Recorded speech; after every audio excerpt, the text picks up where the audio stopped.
Safari নিজের জায়গায় অনড় থাকে, তবে এবার ওর গলায় তীব্র অধৈর্য প্রকাশ পায়। সাফারের ঠোঁটের কোণায় কোনো হাসি দেখে চন্দ্রার কপাল ভেয়ে কামের বিন্দু জুয়ে পড়ে। এ হাসির রহস্য রবিনা না বুঝলেও চন্দ্রা বুঝতে পারে। ও রবিনার পেছনে আরো জড়সড় হয়ে দাঁড়ায়। তা দেখে মুহূর্তেই সাফারের চোয়াল শক্ত হয়ে যায়। ও মুখে বলে, আমি কারো অনুমতি নিতে আসিনি মিসেস রুবিনা, আমি আমার জিনিস নিতে এসেছি। আপনার কোনো অধিকার নেই আমার স্ত্রীকে আমার থেকে দূরে রাখা। এটা আমার নয়, ওর সিদ্ধান্ত।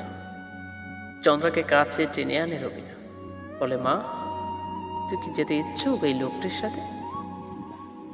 চন্দ্রা একবার আর চোখে সাফারকে দেখে নেয়। আজ নিজেকে ভাঙতে দিতে চায় না চন্দ্রা, তাই সাফারের কঠিন চেহারায় অভিব্যক্তি সম্পূর্ণ আগ্রহ করে না বলল। ও সাফারের সাথে যাবে না স্পষ্ট জানিয়ে দিল।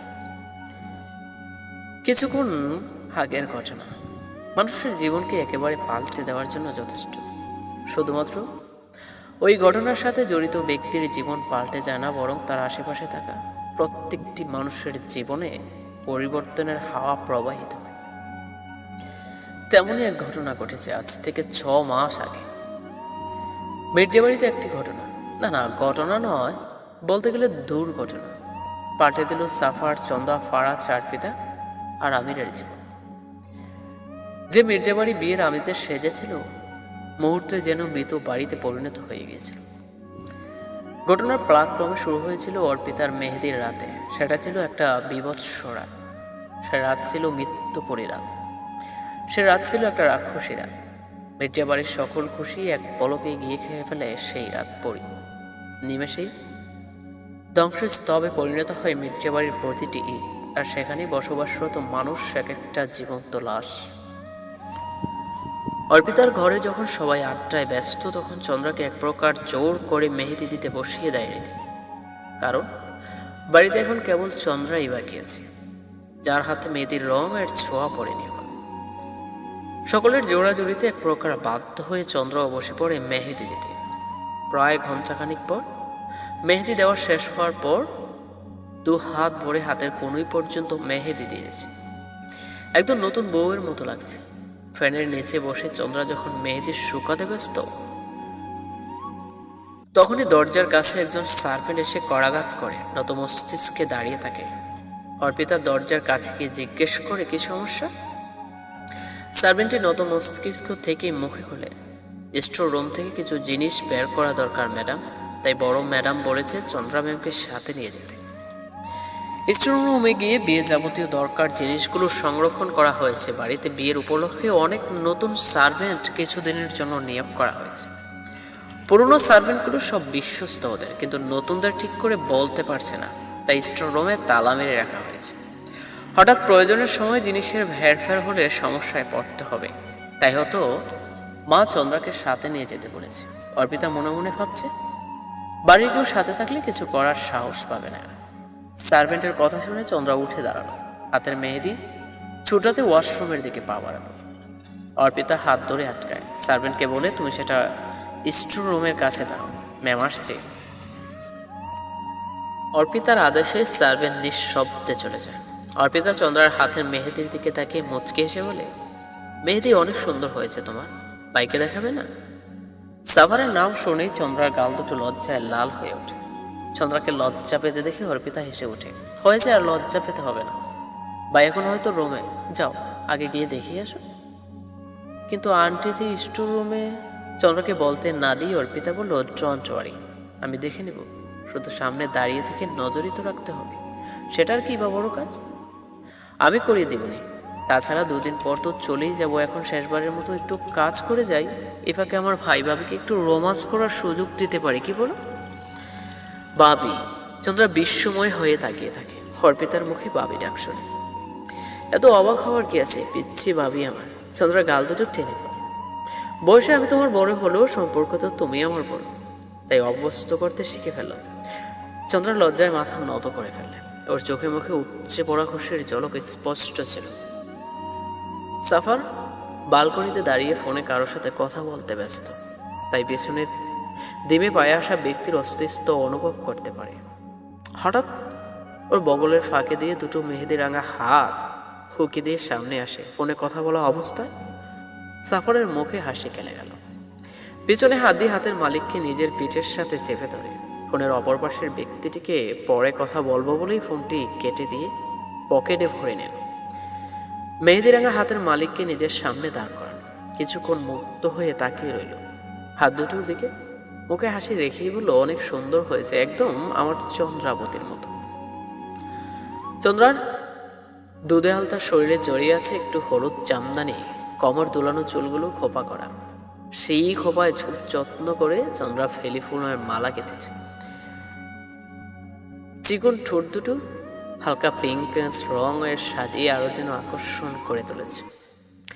গণ পাপড়িযুক্ত টানা টানা হরিণ মতো চোখগুলো আজ কাজল দিয়ে কল্পনার জাদুকরী মায়াপুরী সেজেছে। সাফার গোড় লাগা চোখে তাকিয়ে আছে প্রেয়সীর মুক্ত হওয়ার উপরে। সাফারকে এভাবে তাকাতে দেখে চন্দ্রায় লজ্জা নেজে গেল। গুটিয়ে ফেলার চেষ্টা ব্যর্থ, ঠিক যেন লজ্জাবতী গাছের মতো। বারান্দার চারপাশে নীল রঙের ছোট ছোট মরিচ বাতি মিটমিট করে জ্বলছে। গ্রিলহীন খোলা বারান্দায় লাগানো নানা রঙের ফুলের সুবাস নাকে সে সুরসুরি দেয়। হালকা বাতাসে চন্দ্রার হলুদ রঙের শাড়িটি কিছুটা সরে গিয়ে ওকে যেতে সাদা ধপধপে মেদহীন ফর্সা প্যান্ট। সেদিকে চোখ পড়তেই সাফারের মুখে এক অদ্ভুত হাসি খেলে গেল। খোলা কোমরে হাত রেখে চন্দ্রাকে কাছে টেনে আনল। চন্দ্রা কিছুটা জড়সড় হয়ে দাঁড়ালো সাফারের মুখোমুখি।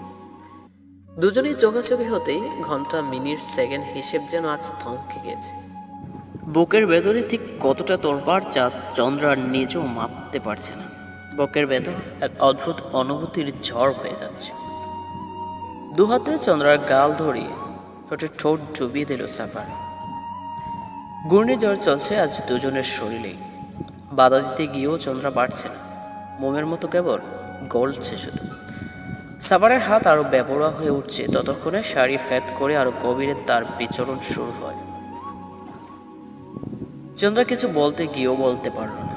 ভালোবাসার মানুষটিকে কাছে পাওয়ার তীব্র আকাঙ্ক্ষা ওর শরীর মনে বিস্তর করে নিয়েছে, কিন্তু আফসোস ও হাত বাড়িয়ে মানুষটিকে কাছে টেনেও নিতে পারছে না পারছে মানুষকে একটু শুতে। হে কেমন জানো, চন্দ্রার মন বলছে এটা সাফার ইচ্ছে করেই করেছে। এসব ভাবতে ভাবতে অনেকটা উন্মুক্ত করে ফেলেছে। শাড়ির আঁচল ততক্ষণে সাদা ফ্লোরে বিছিয়ে পড়েছে। ঠোঁট ছেড়ে সাফারের মুখ নেমে এসেছে চন্দ্রার গলার কাঁধে।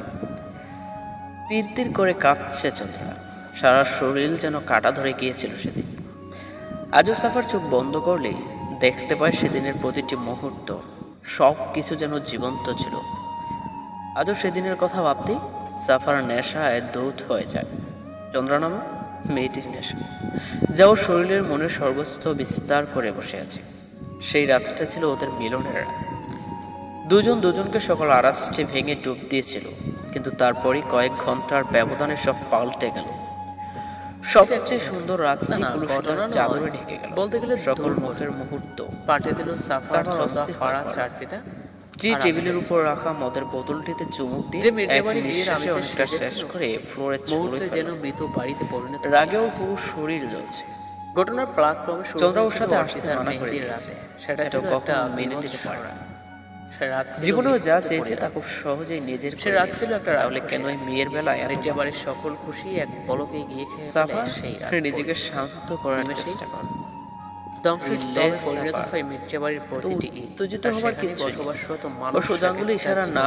আঙুল বাকিয়ে কি করে আনতে হয় সাফার জানে। অর্পিতার ঘরে যখন সবাই সাফারের একটা চন্দ্রাকে এক প্রকার জোর করে মেহেদি দিতে বসিয়ে দেয়। চন্দ্রাবতী, তুমি আমাকে আরো চিনতে পারো। বাড়িতে এখন কেবল চন্দ্রাই দেখাতে পারছো, যার হাতে কিন্তু এখন দেখবে সাফার কি করে তুমি নিজ ইচ্ছায় আমার কাছে আসছো। সকলের জোড়াজোড়িতে চন্দ্র বসে পড়ে মেহেদিকে। দিনের প্রথম প্রহরে লতার নিদ্রা মেহেদি দেওয়া শেষ হওয়ার আগে অবশ্যই এই ওয়াচটা ছিল। হাত ভরে হাতের কনুই পর্যন্ত মেহেদি দিয়েছে, না হলে একদম শাশুড়ি অকথ্য ভাষায় গালাগালি ফ্যানের নিচে বসে চন্দ্র তাই না যাওয়া সত্ত্বেও কাক ডাকা ভরে ঘুম থেকে ওঠার অভ্যাস করে ফেলে লতা। সংসার জীবনে কিছু অশান্তি এড়ানোর জন্য কিছু অভ্যাস গড়ে তোলা ভালো। আজও এর ব্যতিক্রম না। আজানের দবনি কর্ণপাতে আসতেই লতার নিদ্রা ত্যাগ করে উঠে বসলো। নামাজ পড়ে নিজের রোমে ছুটে বারান্দায় গিয়ে দাঁড়ান। ভোরের প্রথম আলো প্রকৃতিকে সজাগ করে তুলেছে। মৃদু মৃদু বাতাস এসে শরীরের সকল ক্লান্তি দূর করে দিচ্ছে। এক অনবদ্য চল প্রায় 3 মাস হতে চলছে। লতা নিজের শ্বশুরবাড়ি আর ওর নামের মাত্র স্বামীর ইকবালকে ছেড়ে এই ফ্ল্যাটে উঠেছে। ফ্ল্যাটের মালিক নিজে ওকে এখানে নিয়ে এসেছে। লতা প্রথমে অভ্রের এই প্রস্তাবে অনেকটা সংকোচ প্রকাশ করে, কিন্তু অভ্রের জেদের কারণে অবশেষে হার মেনে এখানে আসতেই হলো। এখানে আসার পর লতা যেন নতুন এক জীবন পেয়েছে, আর এই সবই সম্ভব হয়েছে অভ্রের কারণে। লতা নিজের ফেলে আসা অতীতকে আরো একবার ভাবতে লাগলো। অভ্রের বাবার কোনো দুঃসম্পর্কের ভাইয়ের মেয়ে ছিল লতা।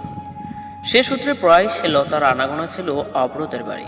কালো বর্ণের এই মেয়েটিকে যখন অনেকেই তিরস্কার করে ঘুরে বেড়াতো, এমনকি নিজের পরিবারও, তখন কেবল অভ্রের নিকট মেয়েটির প্রথম সৌন্দর্য ধরা পড়ে।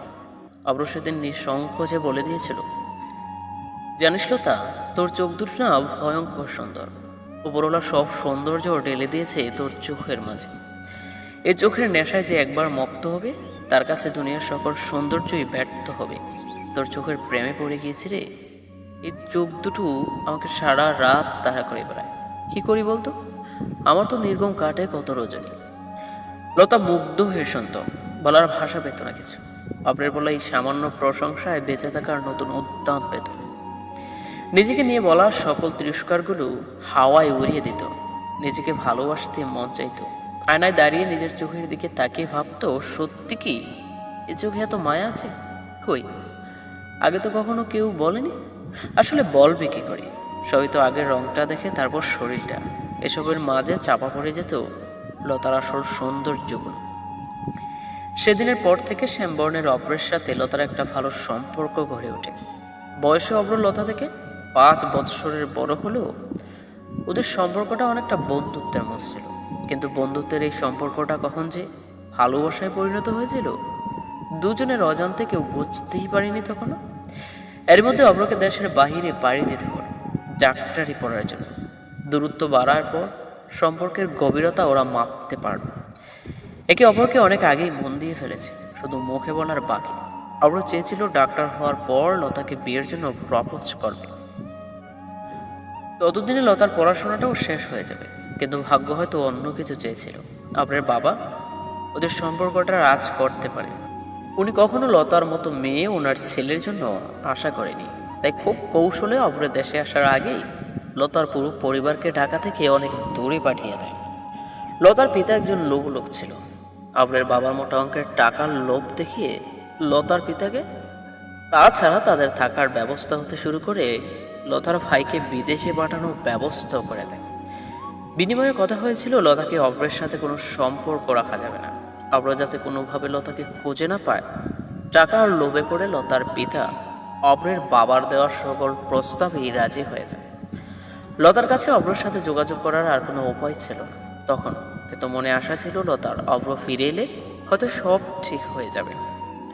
অভ্র বিদেশ থেকে অনেকটা চেষ্টা করেছিল লতার পরিবারকে খোঁজার, কিন্তু সফল হতে পারেনি। কয়েক বছর পর অভ্র যখন পড়াশোনা শেষ করে দেশে ফিরে, তখনও আকাশ পাতাল এক করে লতাকে খুঁজে বেড়ায়। কিন্তু অভ্রকে নিরাশ প্রতিহত হবার পার। দেশে আসার 2 বছর পরও যখন অভ্রের মাথা থেকে লতার ভূত নামতে না দেখে অভ্রের পিতা আবারও একটা নতুন গেম প্ল্যানিং করে। লতার পিতাকে আবারও কিছু টাকা দিয়ে বলে যত দ্রুত সম্ভব লতাকে বিয়ে দিয়ে দিতে, যাতে করে অভ্রের শেষ আশাটুকু শেষ হয়ে যায়। তো ফ্রেন্ডস, আজকের পর্ব এ পর্যন্তই। আশা করি ভালো লেগেছে। যদি ভালো লেগে থাকে একটা লাইক দিয়ে দেবেন। আজ আসি, দেখা হবে নতুন পর্বে। আল্লাহ হাফেজ।